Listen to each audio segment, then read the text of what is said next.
Hello everybody, this is Heidi with another knitting video tutorial. In today's video, we are going to look at the two-color linen stitch. Done with knit stitches, purl stitches, and slip stitches, alternating your color every 2 rows, this is a great way to add some checkers to your work.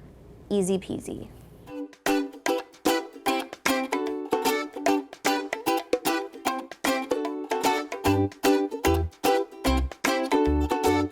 This swatch I have in front of me here is linen stitch done a couple of different ways. At the top and bottom of the swatch you can see that it's 1-color linen stitch, and in this middle transitional section it's 2-color. So in this video I'm going to walk you through how to do this really cool 2-color linen stitch. On my needle here I've got 2 rows of linen stitch worked in orange, which will be color A. And then I've got my ball of blue yarn, color B, ready to be added. So just like with 1-color linen stitch, we're going to alternate between knitting one and slipping one on the right side and purling one and slipping one on the wrong side.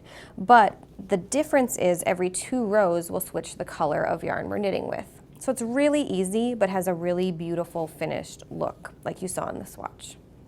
So we're going to join our second color on the first stitch of the next row, like so, with our knit stitch, and then keeping all of the tails out of the way, we'll grab our color B, or blue tail in this case, and bring it to the front and slip 1 stitch. Then bringing the yarn to the back, we'll knit 1, yarn to the front, slip, yarn to the back, knit, and ending that row on bringing the yarn to the front to slip. Now, what's really cool about 2-color linen stitch is that you can really see how the stitch comes together. So you can see that where we've done the blue, where we've added the blue, it's only every other stitch, and where we've brought the yarn to the front to slip, there's this little weaving of yarn throughout.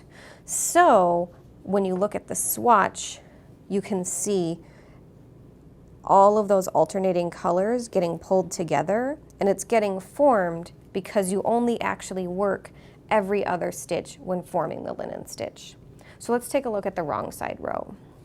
Turning our work and bringing the yarn to the front, leaving all those other tails dangling out of our way, we will purl the first stitch, which is conveniently orange in this case, or color A.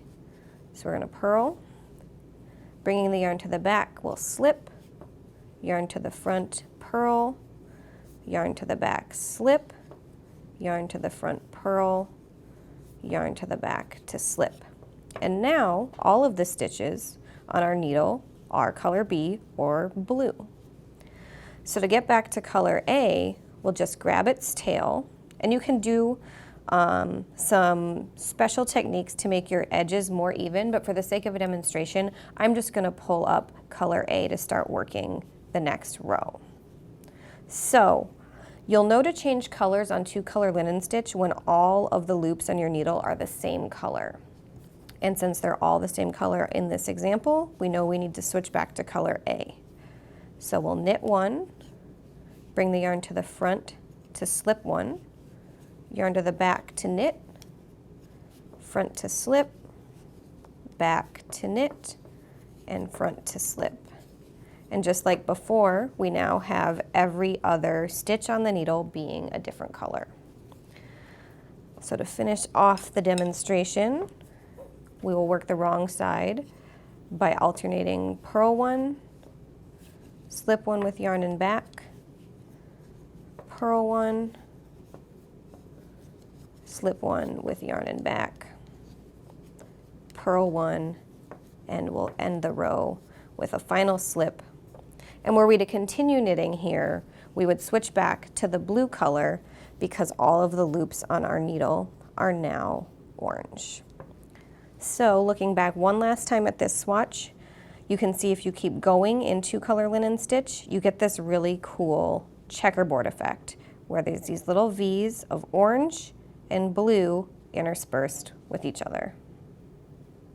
So the 2-color linen stitch is probably one of the easiest ways to add color to your knitting. If you like what you saw, don't forget to give us a like or share with your friends, comment with any questions, and subscribe for even more tutorials from yours truly.